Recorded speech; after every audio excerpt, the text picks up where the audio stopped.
신형 액티언 사전 예약 대수, 저희가 전망해 드렸던 대로 르노 그랑 콜레오스의 사전 예약 대수를 완벽하게 이겨버렸습니다. 압살했다는 표현이 맞을 것 같은데 저희가 이 영상을 제작하는 이 시점, 그러니까 사전 예약 시작 첫날 퇴근 시간까지만 해도 이미 12,000대를 도입하였다고 들었거든요. 퇴근 시간 이후에도 사전 예약은 계속되고 이걸 감안하면 첫날 공식 집계는 15,000대 정도가 될 거란 말을 들었습니다. 아마 지금 보시는 화면에는 공식 집계 자료가 나갈 겁니다. 이 자료대로면 이미 그랑 콜레오스의 사전 예약 첫날 기록보다 5배나 많은 기록을 달성했다는 거죠. 야, 이거 그럼 어떻게 되는 건가요? 그랑 콜레오스의 사전 예약 대수는 대박이라면서 차만 좋으면 산다고 주장하며 저희한테 화를 내고 그 사태에 대해 비판하는 사람들을 싸잡아서 현대차 알바라고 하던 분들, 심지어는 KGM하고 왜 비교하냐면서 따지는 분들도 많았습니다. 이 숫자에 대해선 어떻게 이야기할 건가요? 설마 한국에 살면서 한국 판매량이 뭐가 중요하냐는 한심한 소리는 안 하겠죠? 액티언은 하이브리드가 없어서 안 된다, 르노랑 판매량 비교가 되냐, 이런 식으로 말하기도 하던데 결국 숫자가 증명해버린 겁니다. 애초에 실제 국내 판매량도 KGM이 더 많고요. 그래서 오늘은 모의고사 성적이 나왔으니 이 성적을 기반으로 르노는 앞으로 어떻게 하는 게 좋을지, 그리고 KGM이 마냥 안심하면 안 되는 이유에 대해 이야기하고요. 몇몇 잘못된 정보들도 좀 있어서 이것까지 바로 잡아드리겠습니다. 액티언과 그랑 콜레오스의 사전 예약 대수, 우선 두 차는 비슷한 조건을 꽤 많이 가지고 있죠. 크기가 비슷하고 가솔린 모델이 있고 가격이 겹치고 예상 가격 기준으로는 그랑 콜레오스가 좀 더 비싼 편에 속하기도 합니다. 사전 예약 대수는 첫날 기준으로만 비교해도 이미 끝났습니다. 그랑 콜레오스는 첫날 3,000대, 3일 동안 5,000대, 11일 동안 7,135대, 그리고 14일 동안 8,000대 정도가 되었다고 합니다. 그런데 액티언은 사전 예약 첫날에만 15,000대 가량을 기록했습니다. 이 기록만 봤을 때 첫날 기준으로는 액티언이 무려 5배나 많은 숫자를 기록한 거죠. 르노코리아 관계자가 인터뷰한 걸 보면 이렇습니다. 그랑 콜레오스는 부산 모빌리티쇼 이후 지금까지 약 8,000대 가까이 사전 예약되는 등 당초 기대치를 뛰어넘고 있다. 글쎄요, 그럼 도대체 당초 기대치는 어느 정도로 낮았던 걸까요? 자, 이미 두 차 모두 모의고사 성적이 나왔으니 여기서부턴 그냥 냉정하게 바라보는 일만 남은 겁니다. 그냥 수능으로 치면 한 달 전 모의고사 성적이 8등급인데 본 수능 때 1등급이 나오겠어요? 안 나옵니다. 그래서 지금부터라도 정신 차려야 한다는 거죠. 만약 르노코리아가 지난번 영상에서 추측한 대로 외국계 기업이기 때문에 우리나라 지역 경제에는 전혀 관심이 없고 그룹 본사 임원이나 대주주들 이익에만 집중해서 한국 판매 시장은 중요하지 않고 한국은 생산 기지로만 활용한다는 것이 사실이 아니라면 지금부터라도 정신 차리고 움직여야 한다는 거죠. 사실 지금 당장 공식 입장이 새로 나오고 직원에 대한 조치가 발표돼도 많이 늦었습니다. 왜냐면 이건 너무 당연한 겁니다. 사과문이 하나 제대로 나왔다고 가정해볼까요? 그러면 이걸 이미 르노 사태가 머릿속에 박혀있는 절대 다수의 대중들 모두가 인식하도록 만들기가 쉽냐 이거죠. 저희 스포일러와 같은 자동차 유튜브를 보는 절대 다수도 어떠한 사안에 대해서 모두가 완벽하게 인지하는 건 어렵습니다. 이건 사람이라면 당연합니다. 왜냐면 모든 사람들은 언어 능력이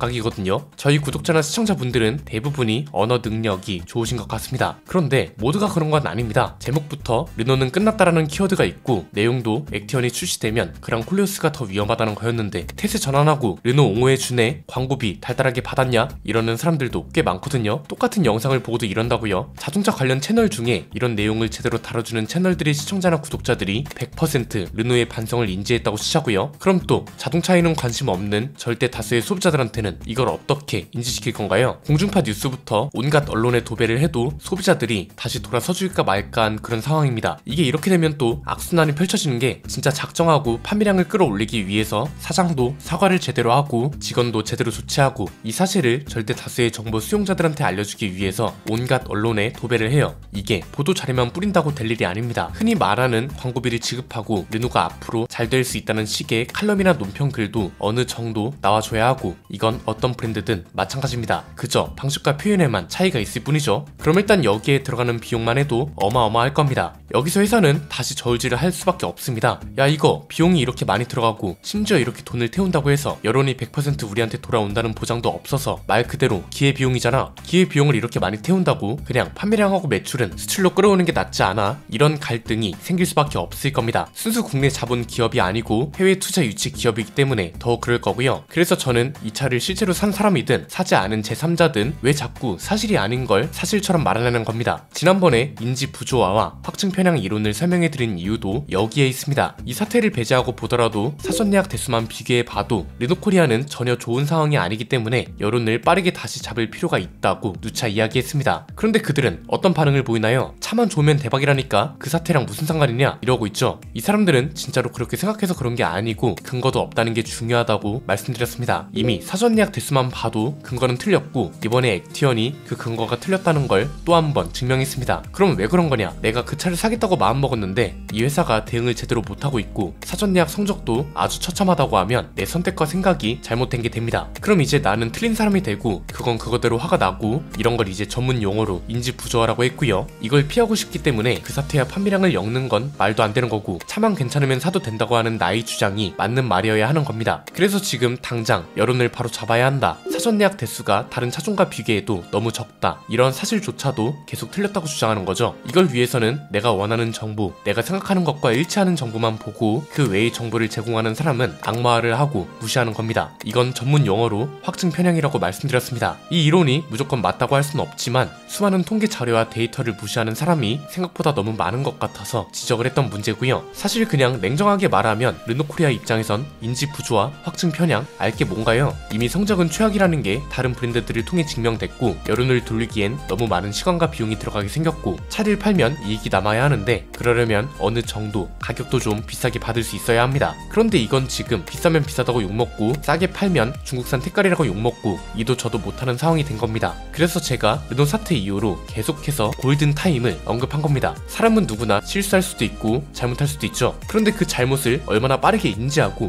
객관적으로 따질 수 있으며 듣는 사람들은 또 어떤 말이 나오길 원하고 내가 진심으로 반성하고 있다는 걸 모두 담은 사과를 얼마나 빨리 하느냐에 따라서 등을 돌린 여론을 얼마나 빠르게 돌릴 수 있느냐 그리고 거기에 들어가는 비용을 얼마나 아낄 수 있느냐가 결정되는 겁니다. 이걸 골든타임이라고 표현한 거고 르노코리아는 그 사태가 벌어진 지 이번 주만 지나면 한 달이 다 되어갑니다. 골든타임을 이미 많이 놓친 거죠. 동호회 관계자들인지 르노코리아 마케팅 직원인지 알 수 없는 사람들이 책임을 더 키운 측면도 있다고 봅니다. 애써 르노코리아 괜찮아, 그럴 수 있지, 어쩌라고, 차만 잘 팔리면 되지 이런 식으로 옹호해주던 말들이 어떻게 보면 르노코리아 내부에서 외국인 임원들이 여론의 상태를 제대로 파악할 수 있는 기회를 날려먹게 만든 장본입니다. 저는 이렇게 판단합니다. 액티언 사전 예약 대수가 공개되기 전에도 이미 기존에 있던 토레스 첫날 사전 예약 대수와 소렌토와 산타페 같은 비슷한 급 차들의 첫날 사전 예약 대수와 비교해봐도 처참하다는 걸 수차례 보여드렸습니다. 브랜드 내에서 최고치는 의미가 없습니다. 경쟁 시장이지 르노코리아 독점 시장이 아니잖아요. 결론적으로 말해봐야 입만 아프다는 걸 깨달았습니다. 액티언 사전 예약이 시작된 날 저녁에 커뮤니티 글을 잠깐 올렸었습니다. 액티언 사전 예약 첫날 기록이 이 정도고 그랑 콜레오스의 사전 예약 대수는 날짜별로 이러한데 이 숫자에 대해 어떻게 생각하냐는 거였습니다. 그런데 아직도 그런 사람이 있더라고요. 어차피 한국 시장은 르노한테 중요하지도 않은데 뭔 상관이냐, 글로벌 판매량을 봐야지. 이걸 보고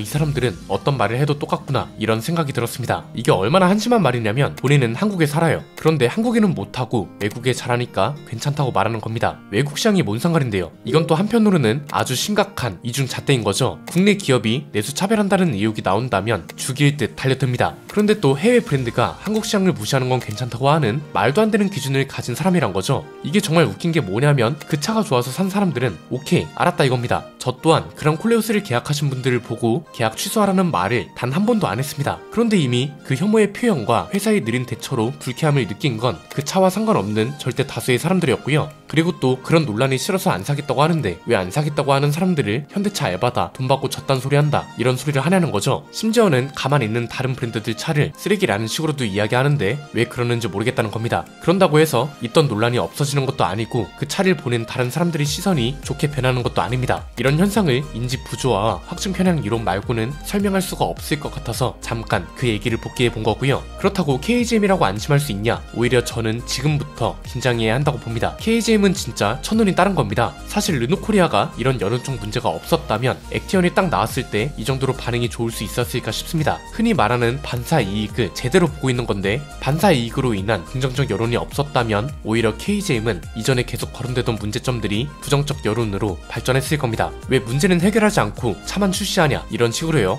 이때는 아무리 저희가 문제는 이렇게 개선됩니다, 스티어링 휠에 버튼도 추가됩니다 이렇게 말해도 대중들은 쉽게 마음을 열어주지 않았을 겁니다. 왜? 저희뿐만 아니라 차주들이나 잠재 고객들도 문제가 해결되길 너무 많이 기다렸거든요. 그리고 해결해야 하는 문제들이 그렇게 어려운 것들도 아니었고 애초에 그런 문제가 없는 상태에서 출고되는 게 정상이기도 했습니다. 이 말을 왜 하냐면 액티언 출시까지 한 달 정도 남았는데 제발 이번에는 문제 없게, 저희도 비록 문제가 해결됐다는 걸 직접 보고 설명도 들었지만 그래도 마지막까지 완벽하게 문제를 잡고 출시해야 한다는 겁니다. 만약 이번에도 문제가 제대로 해결되지 않았거나 새로운 문제가 너무 심각하게 발견된다? 그럼 저는 이거 르노코리아만큼 여론이 안 좋아질 가능성도 있다고 봅니다. 진짜 흔치 않은 기회를 잡았고 그 기회를 잡기 위해 노력한 것도 있으니 부디 좋은 결과를 계속해서 이어갔으면 하고요. 몇 가지 바로 잡을 게 있습니다. 스티어링 휠에 벤츠 스타일로 물리 버튼이 추가된다고 했잖아요. 몇몇 유출 사진을 보면 이 스티어링 휠 버튼에 바람개비 그림이 그려져 있는 게 있고, 그래서 송풍 조절 버튼인 거냐, 스포일러의 정보가 틀린 거냐 이렇게 물어보는 분들이 있더라고요. 일부 미디어들도 이걸 잘못 전달했는데 바람개비 그림이 그려져 있는 버튼은 테스트 초기에만 들어갔던 거라고 합니다. 양산형에는 저희가 말씀드렸던 대로 오른쪽에 오토홀드 버튼이 들어가고 왼쪽에는 다른 기능을 하는 버튼이 들어갈 예정인데, 이건 즐겨찾기 버튼이 될지 드라이브 모드 버튼이 될지 아직 확정되진 않았다고 합니다. 여러가지 의미로 소란스러운 자동차 시장입니다. 하필이면 소비자들이 여론을 못 잡아가는 브랜드와 잘 잡아가는 브랜드가 붙게 됐고, 숫자로 확인할 수 있는 모의고사 성적도 나온 만큼 두 브랜드 모두 많은 교훈을 얻어갔으면 하는 바람입니다. 세상이 워낙 빠르게 변하고 있습니다. 아직도 여론은 중요하지 않다고 생각하고 이게 판매량과 절대로 연결될 일이 없다고 생각하는 사람들도 있던데, 이건 이미 편견이 된 지 오래입니다. 가뜩이나 우리나라는 자동차가 일종의 명함 역할도 하기 때문에 이런 판단을 하고 있는 브랜드가 아직도 있다면 제발 그 생각을 버렸으면 합니다. 오늘 내용은 여기까지입니다. 내용이 유익하셨다면 구독과 좋아요, 알림 설정 부탁드립니다. 지금까지 저는 안PD였습니다. 감사합니다.